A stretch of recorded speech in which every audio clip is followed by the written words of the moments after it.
சென்ற வாரம் நான் இருசக்கர வாகனத்தில் வந்துட்டு இருந்தேன். ஒரு காவலர் என்னை மடக்கிட்டார். நான் தலைக்கவசம் போடலை. மடக்கிட்டார். மடக்கி பிடிச்சி நிலுப்பாடினார். நிறுத்திட்டேன். ஐயாவை போய் பாருங்கன்னார். நானும் ஐயாவை போய் பார்த்தேன். அங்கிருந்த காவல்துறை அதிகாரி என்னை நிறைய இடங்களில் பார்த்துருக்கிறார். தம்பி, நீங்கள் அன்னைக்கு ஒரு நாள் பேசுனீங்களே, அழகாக பேசுகிறீங்க, சிறப்பாக பேசுகிறீங்க, அண்ணனை பார்த்தா நான் கேட்டேன்னு சொல்லு, உங்கள் கட்சி எனக்கு ரொம்ப பிடிக்கும்பா, உங்கள் கொள்கை எனக்கு ரொம்ப பிடிக்கும்பான்னு சொல்லி பேசிட்டார். பேசிட்டு ஐயா அவர் நாம் தமிழர் கட்சி பேச்சாளர் அனுப்பிச்சி விடு அப்படின்னார். அந்த காவலர் சொன்னார், அரசியல் செல்வாக்கை பயன்படுத்தி விதிமீறலில் ஈடுபடலாமா? இது உங்களுக்கு அவமானமாக இல்லையா என்று என்னை கேட்டார்.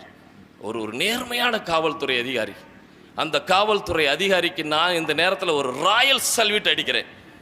அதே மாதிரி ஒரு நேர்மையான அதிகாரி திருவாரூர்ல இருந்து சென்னைக்கு போன தொடர் வண்டியில் இருந்திருந்த அண்ணா, தொடர் வண்டியில் பயணச்சீட்டு வாங்காம ஒருத்த ஒளிஞ்சிட்டு வந்ததை கண்டுபிடிச்சிருந்த அண்ணா, ஒரு நேர்மையான அதிகாரி என்னடா நீ பயணச்சீட்டு வாங்காம டிக்கெட் வாங்காம ஓசில பயணம் பண்றேன்னு சட்டையை பிடிச்சி தரன்னு இழுத்து கீழே விட்டுருந்தான்னா இன்னைக்கு கருணாநிதி என்கிற அசிங்கம் தமிழ்நாட்டுக்கு வந்திருக்காது. அந்த அவமானம் தமிழ்நாட்டுக்கு ஏற்பட்டிருக்காது.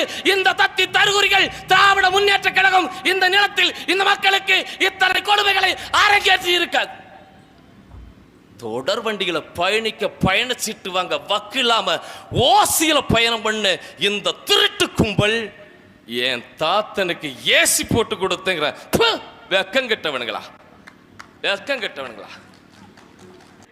இந்த அரங்கட்ட ஆட்சியை விரட்டுவதற்காகவாவது இந்த ஏற்கலப்பையை சுமந்து நிற்கிற விவசாயிக்கு வாக்கு செலுத்துங்கள்.